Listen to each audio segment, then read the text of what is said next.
All right. Yes, we are here in our studios in Egan, Minnesota. And today is a special day, of course, as usual. We do have a special guest for you. This is Tuaye Media Network presenting to you this Sunday program, Tuaye. We're happy to be here today. And Dr. Joy Ngobi, I will be getting her to speak here in just a few minutes. But first, I want to thank you, our viewers, for keeping it here. You have shown so much love, and we promise that we will be providing the content that you like, because we've seen significant interest in our programs. So we will be providing you with that information that is relevant for us in the diaspora as well as in Uganda, and for anybody else interested. Now, right here, I want to introduce to you Dr. Joy Ngobi, who will tell us a little bit about herself. I know you have heard from her before, but let her speak a little bit and introduce herself before we begin our program today. Dr. Joy Ngobi. Thank you, Mr. Mtiaba. And thank you, our listeners and fans at Let's Talk Tuaye, our radio program. First, I want to let it not be lost on me that I must thank you so much, our listeners, for really supporting us since this program began. I check how many of you have listened to our last programs, and our numbers are going up, and I'm ever so grateful to all of you. Thank you so much. Now, my name is Joy Ngobi. Joy Ngobi. I was born and raised in Uganda, and I moved to the US at the age of about 29. I've been working. I went to school and a master's degree in epidemiology, public health, and then went on to subspecialize in anesthesiology. I've been working as an anesthesiologist in Wisconsin for 20 years. In the last 7 years, I work as a professor, an assistant professor at the University of Minnesota, and also staff physician. My practice is based at Fairview Riverside Hospital. When I'm not a doctor, when I'm not doctoring or teaching medical students and residents, I do run a nonprofit called the Hope Institute of Uganda, and we do a lot of work in Uganda, most specifically Busoga. Thank you very much. Thank you, Dr. Joy. As you know, today we are going to be talking about an issue that's very dear to our hearts, and I will introduce the topic here. We want to know what is the impact of the USAID termination of its grant to Uganda. I know that all of you must be aware that President Trump had a new initiative here in the United States to kind of fix the budget.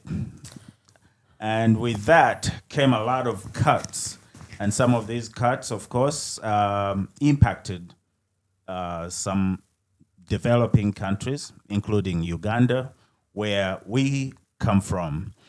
So, Dr. Joy Ngobi, I have spoken to a few people in Uganda and done some research, of course, to see why we have such a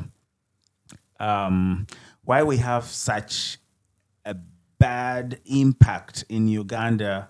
If we had done this ourselves, if we had been programmed to fix our own economy and be able to provide for our people, maybe this would not be a problem. But I spoke to people. I spoke to someone who has cancer, and she was not able to get certain medications that she would normally get. I spoke to someone also who has cancer, and he was not able to get radiation. The machine broke down, and because of the breakdown, the treatment stopped. So the guy is totally in limbo. And there are many other examples I can give, but what the impact is significant. We know all those antiviral drugs that people who have AIDS,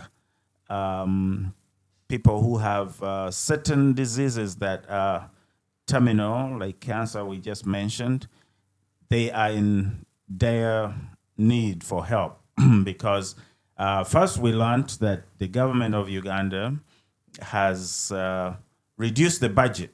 The budget for healthcare in Uganda was at 7%, and now it's been cut down to 5%.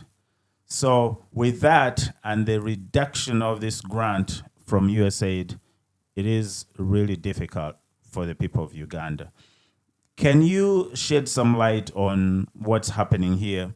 How can we get around it? How can we fix our economy so that we can we can serve the people of Uganda without such a bad impact to them? Thank you so much for the question. Mr. Mtiaba, that's really complicated, and I think you have to look at it from many, many angles. But I think what's going to work, like the quick things we can do as Ugandans, is really to begin to speak out. Ugandans, we must advocate for ourselves. We must lobby. Why? Because if we do not, the government is not thinking about you. Unfortunately, you know, we have leaders all through from parliament to the executive. They're not thinking about the common man. It simply means that the common man must learn to speak out for things that are valuable to you. That things, imagine if your child got sick, you likely will lose that child. So unless we Ugandans, and I like to speak a lot to the elite Ugandans, which means the educated and those of you who have jobs, Ugandans, you have an obligation, especially us the educated, to get out of our houses and speak out. Today you may afford medicine. Like we saw the Lady Justice Mulyagonja, she could afford when things were good. But when her husband got sick, she became like the rest of us who cannot afford. So ladies and gentlemen, let's be clear. When you are in these big positions, do not just be thinking about you and how you can afford to go to Nairobi, to Germany. When your people get sick and your resources are reduced, you'll be like the 98% you're forgetting. So Ugandans, especially the elite, the educated, we have an obligation to society. And I like the scripture that says that to whom much is given, so much more is required. Those of us who are educated, a lot has been given to us. There's so many of you who went to school, maybe not on scholarships, but your parents, your village pulled it together to send you to school. Like me, my village did. So we cannot forget the people who helped us. Having said that, many of you will be saying, how practical can I be? It means that you can write about this. I know Ugandans are very fearful. Everybody fears to be arrested. Everybody fears. We fear too much. So let me tell you, the people we fear are not that strong if we do not give them the power. We, the 48 million, have more power than the 1%. Please, Ugandans, I'm begging you, speak out. Okay. Now, that's one thing we can do. It's very practical.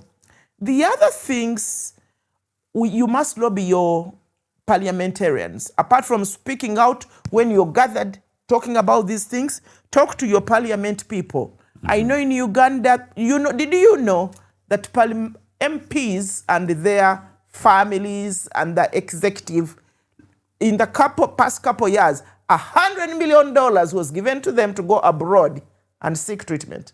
Every year. This is what we read, $100 million. Imagine if that money was committed and used to equip every regional hospital.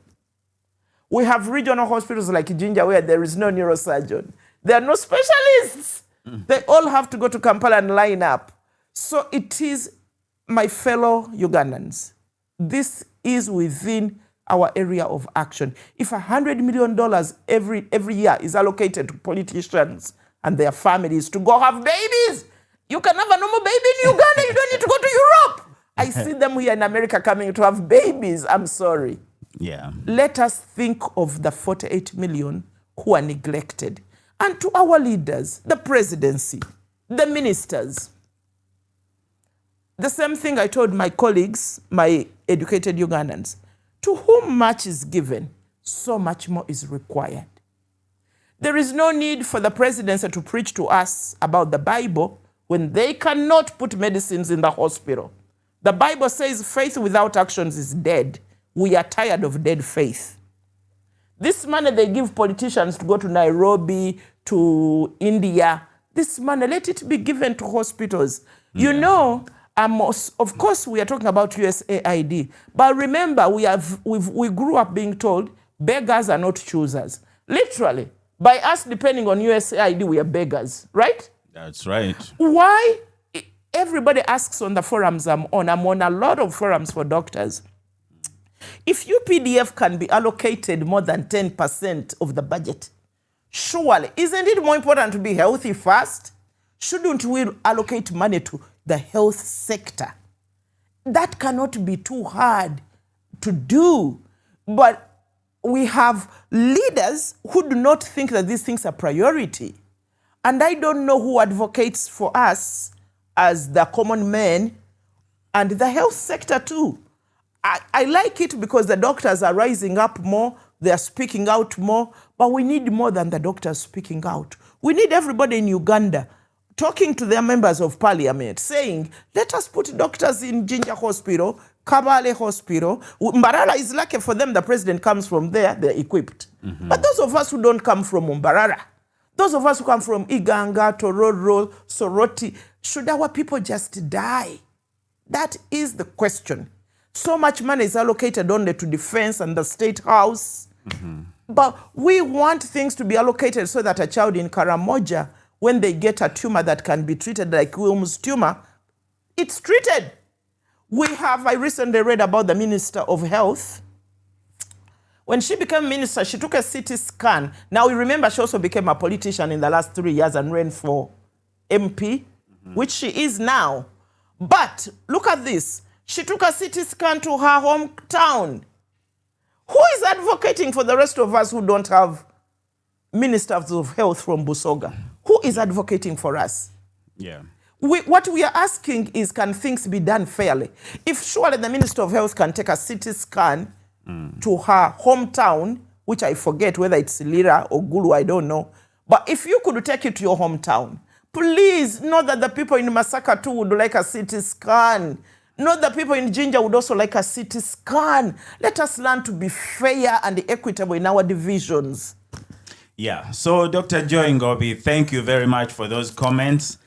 And I wanted to also figure out how much money is involved here.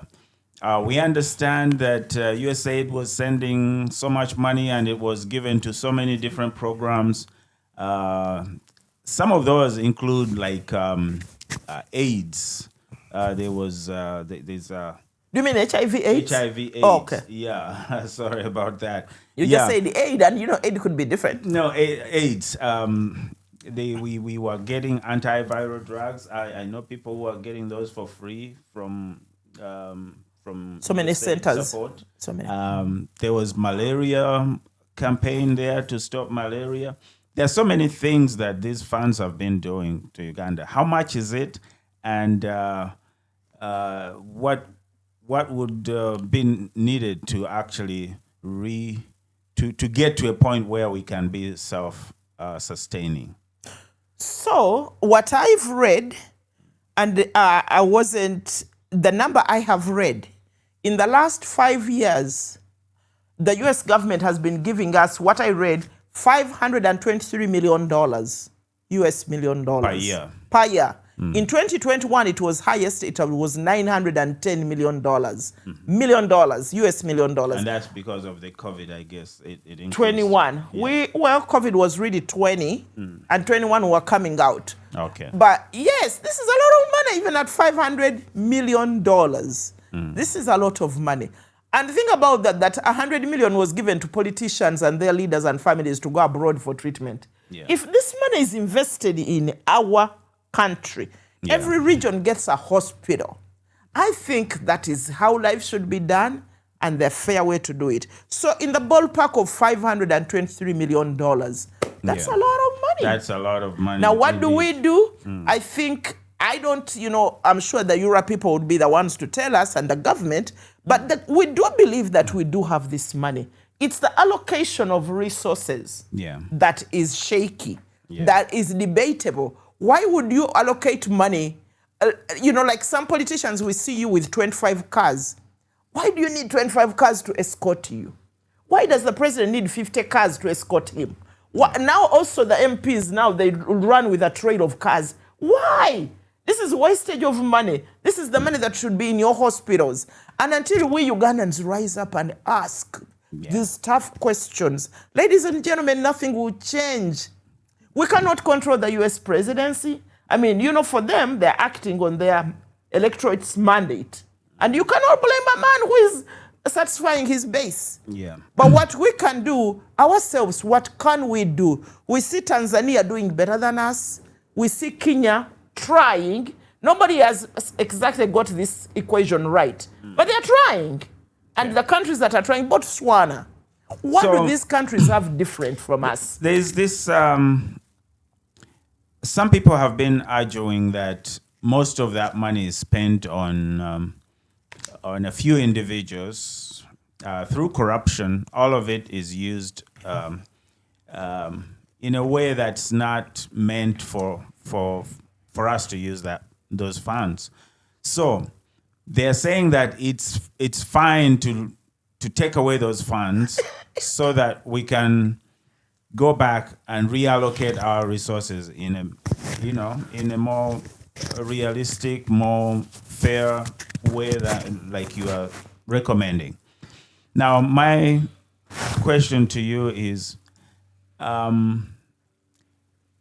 do you think that it will help Uganda to reallocate resources and do it in a fair way? If they were not doing it right in the first place with the funds, how can we expect that they will do it right when the resources are now more scarce for? I think two things I have to point to you, and I've talked to a lot of people about USAID. Really, for accounting for the US funds, I've been told by colleagues both in America, Americans and Ugandans who have worked for this project, the accounting is extremely strict. So I don't know that US funds have been misused. I wouldn't be able to say that right now. Okay. But I also do know that and as concerns USAID funds, those ones are pretty well accounted for. As for us, Ugandans, reallocating, of course, reallocating, why not? I mean, if you can give 100 million to 1% to go seek care in Nairobi, the doctors in Nairobi, a lot of them are Ugandans. Why wouldn't you do that? So your people don't have to suffer. Why are you so fixated on pleasing the 1% and not the 99%? I think this is an issue of leadership, and we are appealing to our leaders to be fair in their, as they give money out. We are also appealing to members of parliament. Members of parliament, why do you just accept these bills that are so, really, come on, really? Ladies and gentlemen, for Ugandans, I advise you, if a member of parliament does not vote for things that help you, vote them out. Just vote them out. I know Ugandans don't believe they have power, but ladies and gentlemen, you have a lot of power in your hands. That vote means a lot.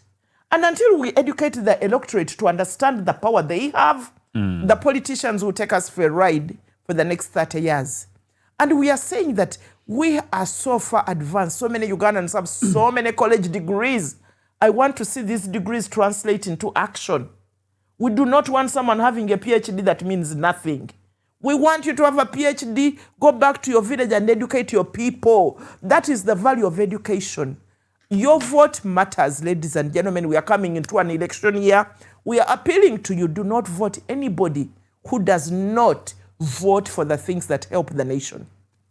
Thank you very much, Dr. Joy. Now, here I have this is a quick one. I think you can cover it briefly. Can you describe how the USAID investments in infrastructure and workforce training have had lasting impacts?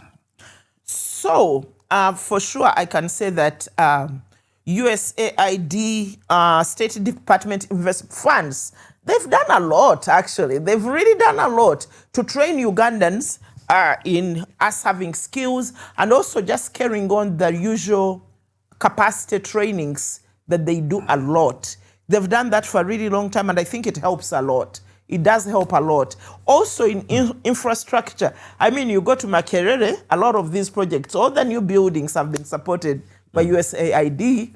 You go to Makerere, the university actually looks like a first-class university. I go there every year. The buildings are always mushrooming up. I never know who is funding it, paying for it, but someone is. And realize that when the USAID pulled back its funds, many other companies started pulling back. European groups started pulling back. They were like, we are being taken maybe for a ride. So the question here is, we appreciate what the American taxpayers have done for us. You have improved a lot. But I also know that donor funds are not sustainable. So this brings us back to what we need to do ourselves to be sustainable. Also, I have to say that even if these people have done a lot to train us, I think, as Ugandans, as we know them, many do not go back home to work. Yeah. Break contracts. I'm one of those, and I was almost deported for that, and I had to pay all this money back. But I do not know that everybody pays this money back. I do not know that. And I do know that many Ugandans, I know so many I knew from the University of Minnesota, they go out for 2 years, they come back. So again, you can see these things are not permanent, things you're just given. So what we are asking, we would like to see our own government using our tax shillings invest more in the people. Let us have more universities, not even more, but the ones that are there. Let them be doing what they need to do. Let the resources be equitable enough so that a child from Tororo also has the same opportunity to go to school like the child from Jinja or the child from Mbarara. I speak about Mbarara a lot because I feel like for them, they did well. The president comes from that area and he put a university there. I mean, what I'm asking for is, can these universities be put all over the nation? Can we equip our other universities so that I don't need to go to Mbarara to get an education? I want to stay in Jinja. In Jinja, we don't have a university. We are the only region in Uganda that has no university, no hospital. This is Busoga for you. I'm sorry. Wow. Dr. Joy Ngobi, with all that information that you've covered, we understand that there could be some domestic financing strategies where government of Uganda could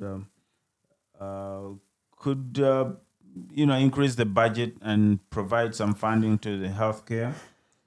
However, of course, there are constraints, and of course, some of us hope that once we have that oil production, that might cover some of those costs to totally be independent from our from those grants.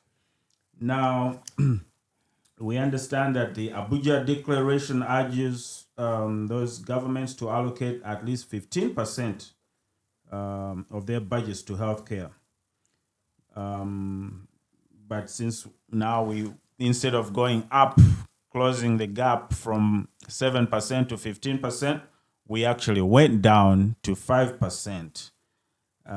So that's a constraint there. Can you speak about that local domestic financing? I know that's a difficult question because that would require, those members of parliament, of course, to do something to the budget. It would require that the funds are there in the first place. How are we going to do that? Mr. Mutiaba, financing Abuja Declaration 15%, and now we are at 5%. I think that's really sad. I want to bring everybody to the fact that if you do not have good health, really, there is not so much you can do. If you are sick, so I would like the government to realize that actually good health is what is needed more than the other sectors of government. They give more money than us. Okay? Good health is really important for everybody and for everyone. Personally, and as I said, I work with a lot of doctors. I don't think that it's too much that we cannot do this. First of all, I want to speak about the oil. I don't know how that is going. I haven't seen anything in the news about it. We were promised about 20 years ago that the oil would be here. I would love to hear more about that. Honestly, I'm being honest, and I'm not being mean here. I'm just asking, where are we with the oil thing? That oil was talked about so much. I wish it was here today. I would love whoever is responsible for that to address Ugandans on that issue. But I think one thing that my doctor friends have said is this. It's $100 million that goes to on the politicians and their families. This is the easiest money really to allocate. This is the money that should be given to regional hospitals. Now, they can just start with the Western region, which I've told you is already kind of well catered for. I think in Mbarara is not as bad. Let's go to Busoga, put one hospital there, Eastern Uganda. Let us go to Northern Uganda, and then let us go to Central, East, West, South, North, and maybe Central. If we can cover 5 hospitals, I think this $100 million that goes to the 1%, that's the money that is easiest to cut. It cannot be that hard. Why do we think the 1% is more important than the 99? This is the money that everybody talks about. That is easy, really. It should be the one to be used because it's approved by foreigner, whoever approves. Maybe the presidents, the state house approves who should get treatment, or foreign affairs. This is the money they should first bring to be. For me, that's what I think. That's the easiest money to bring to be used. And then other things that are more difficult. And also, I didn't look exactly at the budget. I only looked at the healthcare 5%. Defense, I think that one gets too much money. We could decrease, let's take 1% and put it in healthcare. If the people are not there, if the Ugandans are not healthy, to make the money that they tax, surely no money will come in. So it is imperative that we take care of people's good health first, and then we move on to funding other things. For me, I think they call it low-hanging fruit. The lowest hanging fruit is this money that's given to politicians and their beloved ones. All right. You've covered that really well, and thank you very much. We still have some time here to go. Let's talk about how can we use private partnerships with either for-profit or non-profit to cover the gap that's been created there to improve the healthcare provision in Uganda. Are there any partnerships like that we could do, Dr. Joy Ngobi? Yeah, actually, you bring up a really good question. How can we use private-public partnerships to improve healthcare? I think this is a good one, and this is where all of us Ugandans can get involved. I'm going to speak on this on 2 levels. So for those businesses, I don't know what the government does for businesses. I do know that they support foreign businesses more than the local ones. But if the local ones were also helped a little bit in tax, here in America, they give us tax benefits. So these businesses are willing to put money into their communities. This could be done. So that a little incentive, if maybe the company was paying 7%, maybe they say 6%, but then this company also has social responsibility to help maybe the existing local organizations like healthcare, hospitals, to do something. But I think here is where I think Ugandans can help, and all of us can help in this one. These days we have WhatsApp. So we've actually already been organized because many of us are talking to each other. We are talking as professionals, we are talking as village mates, we are talking as old boys and old girls from all these high schools. And in each of these groups, there is someone who is successful. Okay? Maybe not to the stage of Sudhir Ruparelia But or to the stage of Madhvani, but each of us is a Madhvani in our own undertaking. What I would ask Ugandans is, for those of you who have been blessed a little more than the other, go back to your local primary school. Do some health education. Teach children washing hands prevents cholera. Do you know how many Ugandans how many Ugandans get diagnosed with typhoid every day? Relatives are always calling, I have typhoid, I have cholera. These are diseases of being dirty, working with dirty stuff. So these things can be done. I mean, we don't have to wait for the Minister of Health to tell us. yes. But everybody, each one of us, let it be unto us to be responsible for your village. If you've been blessed a little more than others, please go to your community. When you go to church, give a little public health prevention seminar to those below you. And I think what I call this is champions. At least in my village, we've organized ourselves in a group called Friends of Bugodi. This is the village I come from. There is about 400 of us right now, maybe 350 right now. So we do things together. When someone dies, we are right there to support them. When someone is sick, we raise money for them. Yeah. And that can be done in every village, in every community. Maybe there is someone who can kickstart it. Create a WhatsApp group, Friends of Your Village, where all of you can start talking and pitching in. Ladies and gentlemen, I'm telling you, if we don't fight for ourselves, nobody is fighting for us. So each of us, if we can organize ourselves in our villages and we rally around a cause, I think it can be done. And with this, then, I think as many of us get organized into these groups, then we can lobby to our parliamentarians and legislators, to work with these groups that have mushroomed. Because evidently we are talking to each other. Yeah. But how can we talk so that we have impact on the ground? So that children are not getting pregnant at 13. Those are the things we must be now moving into. All right.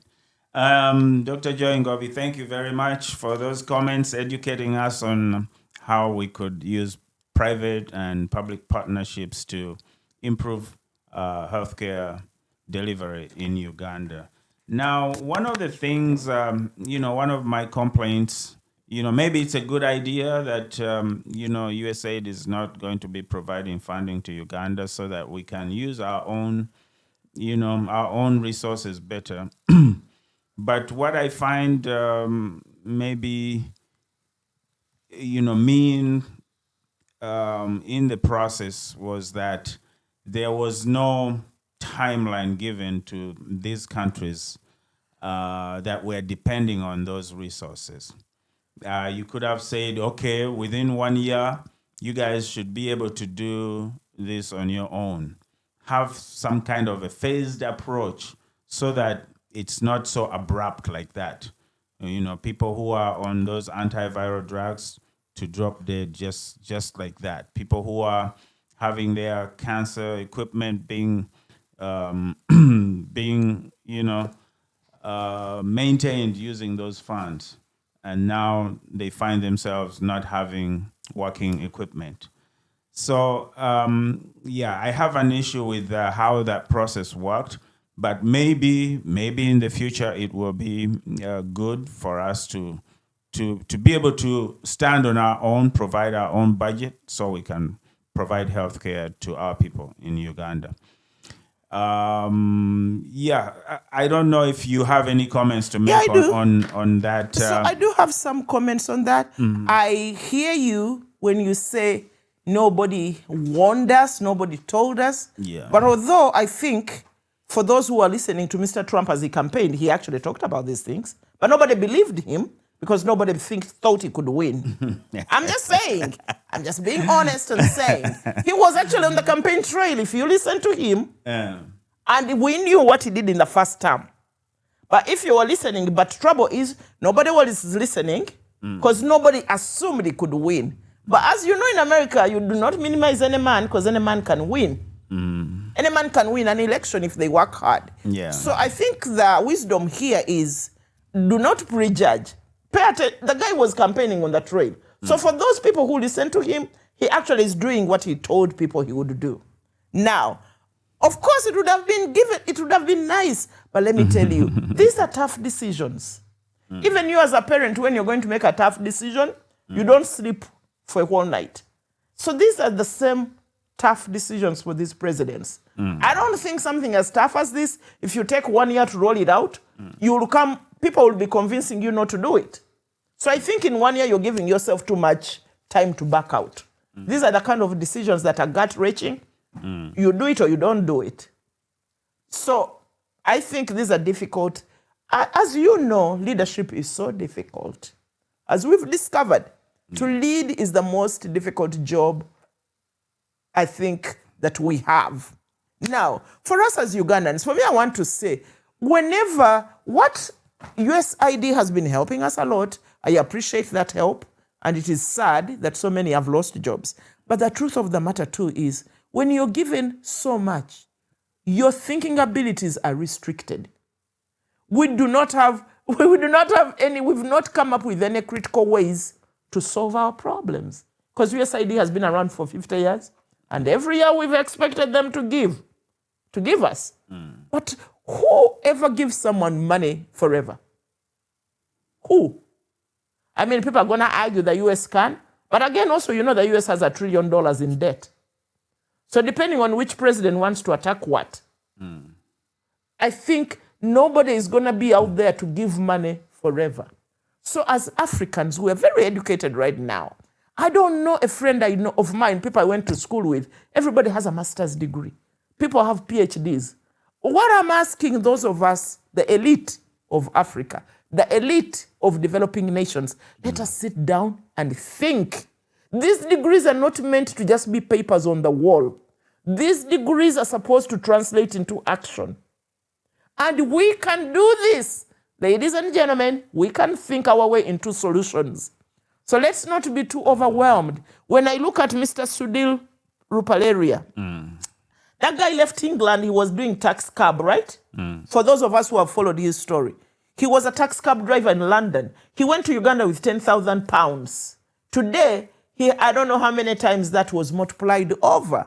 All I'm saying, it's possible. And it's not good to look at Rupalaria alone, because many of you will say, that one, the government helps him, it gives him this and this and this. But look around on your village. In my village, where I come from, yesterday I was talking to my brother, Paul Bamutia. Most of you know him. I know him. And even Paul said, people in our village have been blessed. We have people in every sector on my village. My village, our parents were very focused on education. Yeah. We have people in every sector. Okay? So, and I think this may be reflective of Uganda as a whole. We have educated people in every field. Let us rise up. Let us group together, as I said, in our villages, in our sub-counties, create groups. I know someone like Professor Wise Swapira from Iganga. He started a big group now called Busoga Health Forum. There is more than 2,000 doctors, Busoga doctors, on that forum. Do you understand that? That's it's called power. And I see Professor Wise bringing us so many opportunities. Now, with Sweden, where he went to school, coalitions have been set up. This is one man. It takes one man. And I do know that Ugandans, we are all blessed with these degrees, with these connections. Let us use these connections to help our people. Let's not just be waiting for central government. We shall continue to hold central government accountable. Nowhere shall we excuse them. But at the same time as we hold them accountable, let us rise up in our villages, in our high schools. Are you a Bunonian? Are you Sagali? Are you Nabingo? Are you Kisubi? What can we do to help at the baseline? All right. Wow. Very good insight into what's going on here in Uganda. And we are worried, of course. We here in the diaspora, and maybe the people in Uganda also who are losing their jobs, people who cannot get healthcare, they are also worried. We are going to need some serious changes, emergency response plans to avoid such impacts. We're going to need to do a prioritization, have budgets that are consistent with what our goals are. We are going to be more transparent in how governance is done. in order to do these things. So some are claiming that it's a blessing in disguise. Let's fix let's fix ourselves because now we have to. It's not, there is no option. If we must have a health population, we must also do something about this. So, so give us a final word there, or,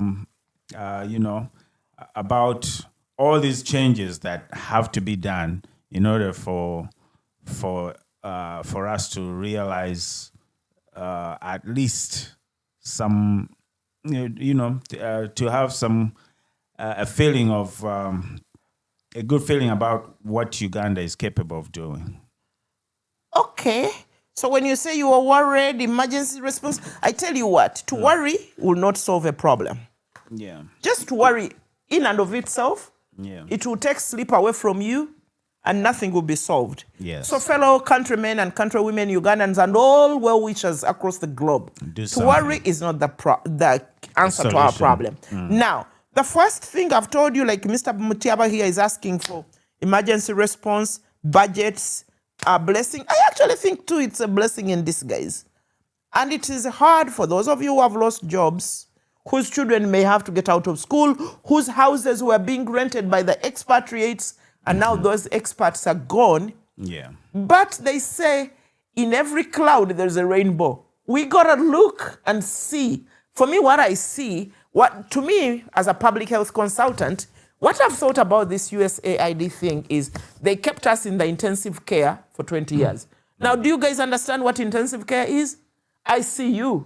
They can't put us in the ICU because with giving you $520 million, there was no space for Ugandan entrepreneurs to think beyond what USAID was doing. In fact, for most of us, getting a job with USAID was a dream, right?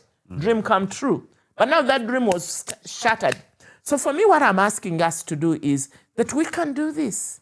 We will not be the first people. So many people are suffering like us. But remember, like I told you, what have they done different in Lesotho? Why is Lesotho so good? Botswana, why are these countries doing okay? They don't have anything different from us. I know Kenya is trying, although people will say no. Yeah. Kenyans, first of all, have also more freedom to talk than us. So what are they doing different? Now, I will not talk about Rwanda because Rwanda is debatable because the political condition is always, you don't know if it's really free or not. But in terms of healthcare, these guys have done something we failed to do. Why? These guys came from the genocide with nothing working 20 years ago. Yeah. So what is it with Uganda that doesn't allow us to work? To change. We are a beautiful country. When you step on Ugandan soil, everything works. We're so educated, too educated. In fact, I call it too much education. What I'm asking you, the 1%, which is where I am too. In education, I'm in the 1%. So are you, Mr. Mutiaba. Yeah. What can we do? And you should start locally. Don't think about going to Kampala, to Parliament, because that might be too much. But in your little area where you come from, in the 10 homes surrounding your father's home, in the 10 homes surrounding your home, what can you do to improve? Can you talk to children not to get pregnant? For me, I do think that having done, I was telling Mr. Mutiaba, I run a non-profit in Uganda, the Hope Institute of Uganda. The biggest problems for Uganda are 3, in my opinion, that stop us from getting health care. This is leadership. We have men and women who don't have a vision for the people they lead. Yes. They don't have empathy. What I've heard about a good leader has kindness towards the subjects. Yeah. A good leader has a vision. A vision is a plan. Can we have a plan of one regional hospital running in every region of Uganda? East, west, north, south, and central. Is that hard? Can we have a plan? If we cannot improve the whole hospital, can we improve one aspect? Okay? So leadership must be fixed. And not only at the top, but even in your homes, as a mother, as a father. Do you have a plan for your home? If you do not have a vision for your home, you are going to fail. You should have empathy for the people you're leading in your home. That's how things work. Number 2, jobs. My friends, without jobs, Ugandans will go nowhere. This unemployment we hear about, some numbers can even rank it to be as 30%. When I walk through I think it's Ginger, even higher. Yeah. okay, some people are saying higher. When I go through Ginger, driving through Ginger and Iganga, you find young men at 8 o'clock in the morning, 9 o'clock playing mweso, playing cards and being on the phone. Yeah. Ladies and gentlemen, that won't cut it. We must create jobs. And when I talk about create jobs, I'm not talking about a job where you need a tie. Please find anything to do. For us, what we've done in our village now, many people in my village have started farming on their little farms. When I go around, I will visit like 10 farmers. These local villagers have created, each has created about 5 to 10 jobs, helping our friends who dropped out of primary school. Now they're the ones running their farms. Yeah. I know my own colleague, Sarah, Grace, so many people have created jobs in my village. So the key is do whatever you can to help people around you. Do not think jobs can only be created in Kampala. Do something in the village to improve your village. Lastly, literacy. Ladies and gentlemen, with a literacy rate of 20% in our villages, only 2 out of Ugandan children, only 2 complete P7 in the villages. For sure in my village, I may not know if this is in your village too in Buganda, but in our villages, a literacy rate that is so low must be fixed. There is no way we shall get healthcare if people drop out of P4 majority. Can you believe that, Mr. Mtiaba? Yeah. This is really sad. In Now, all those century, 3 impact healthcare. To impact, it means that an illiterate person doesn't know even how to prevent cholera or typhoid. They cannot read, they cannot think. That is not the way to improve a nation. Those 3 must be fixed, and all of us Ugandans must get involved in fixing these top 3 things. For leadership, I've told you, you gotta speak out. You gotta lobby, talk to your parliamentarians, and get involved. Get involved. Do not accept 5,000 shillings for the election. That is not the key to your problems. Refuse 5,000 shillings. Refuse 10,000 shillings. Refuse it. Demand any more. kind of bribe. Do not vote these guys back into power if they refuse to do what you're saying. This is the only way Uganda will improve. Your votes count a lot. And Ugandans don't understand that their votes are very important. Above and beyond, the only thing we can improve easily is preventive community health or public health. Let's improve our public health systems. That is easy to improve. Clean water. Yeah. Boil your water if you don't have clean water. I'm glad you're talking about the voting thing. Oh, yeah. Your vote counts. I'm telling you. We have been told that it's going to even count more than ever before because they are going to be using... the finger? What is it called? You echikumu. Echinkumu. Echinkumu. You fingerprinting actually is the thing. Biometrics and fingerprinting. Yeah, that you have to have that on file before you can vote.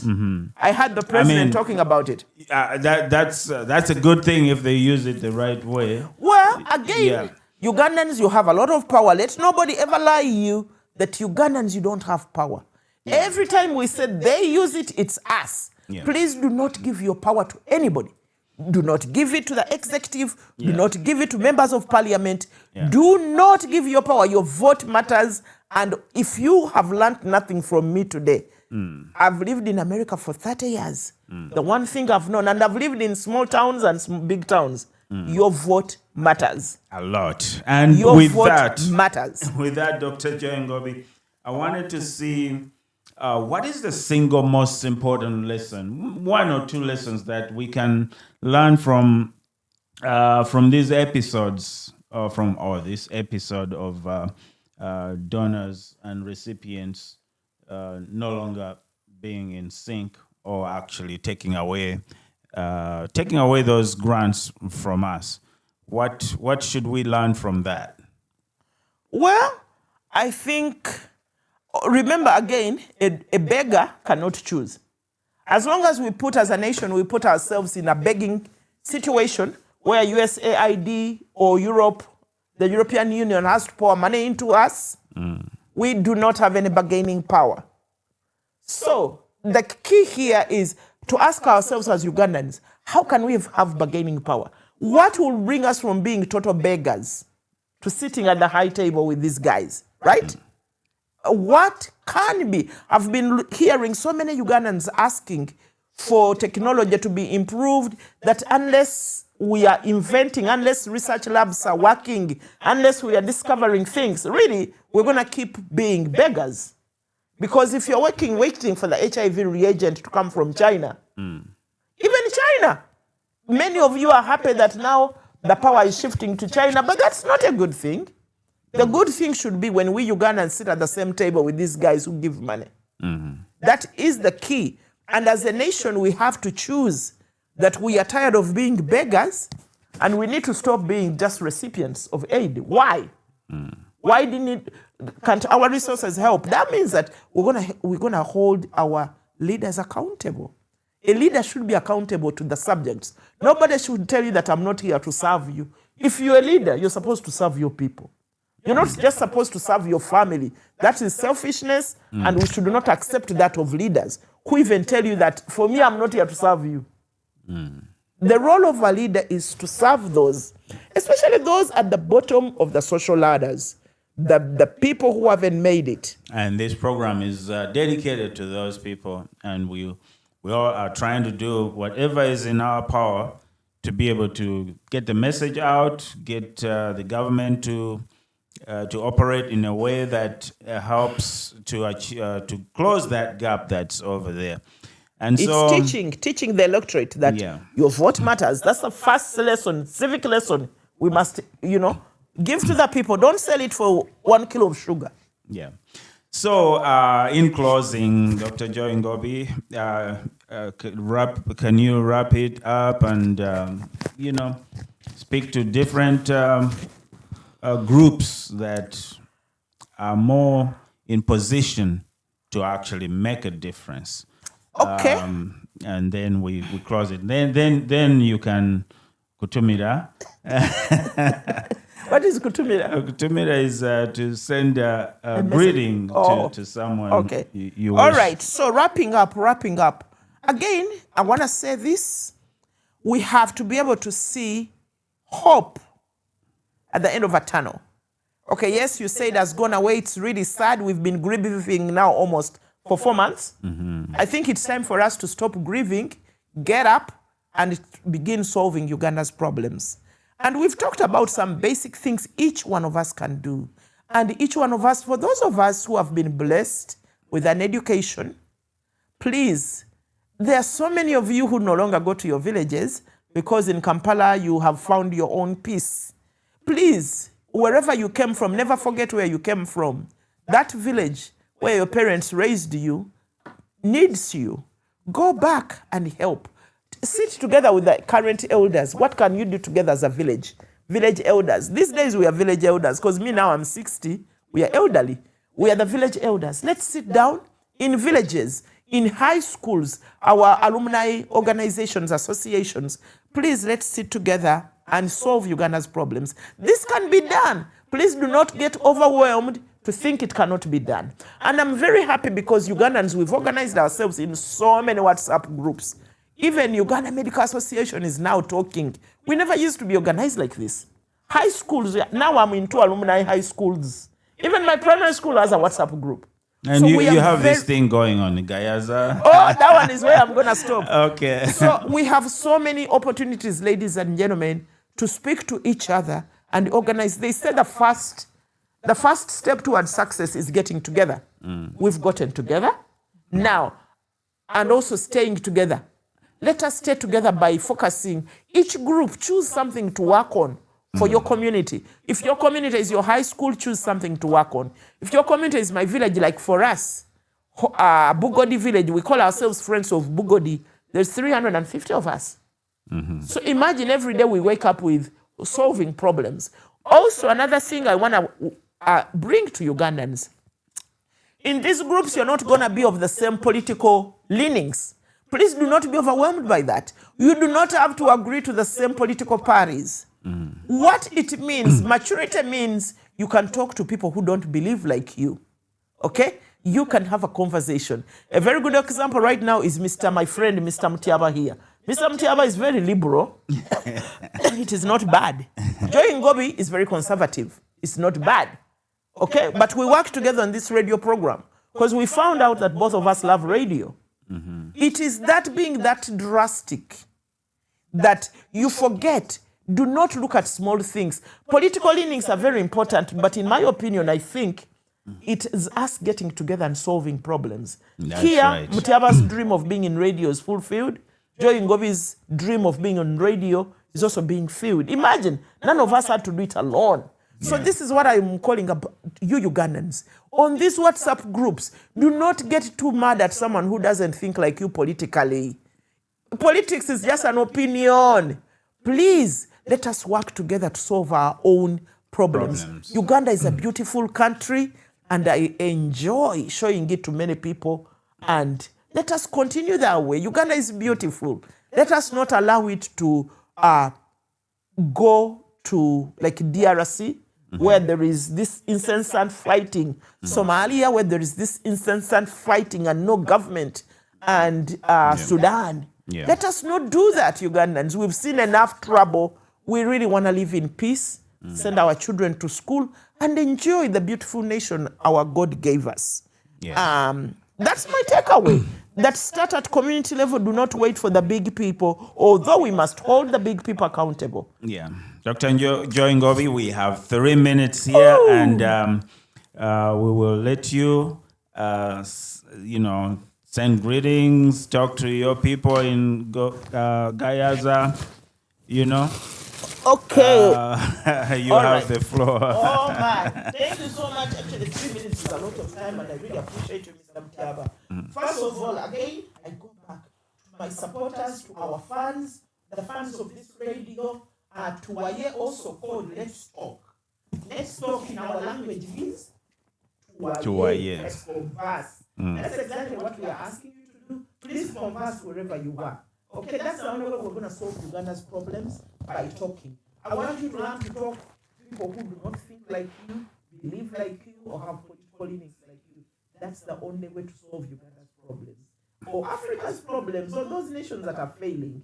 Also, he talked about Gayaza. I'm a Gayaza old girl. I'm so thankful to the people who educated me in Gayaza, the missionaries, but also, I also thank God so much for my classmates, my colleagues from Gayaza.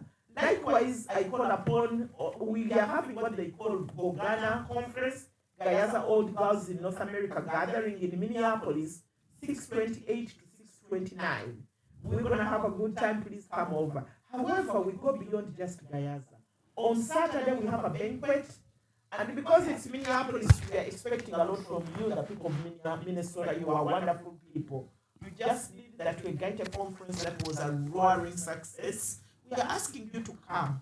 Come and we talk about Uganda's problems as Ugandans in Minnesota. Please come. There's a fee. And, as you know, when you go to a hotel, they charge you. It's not like Joy's house where it is free. But come, let's talk. If there is so many of us from Minnesota, the price will drop.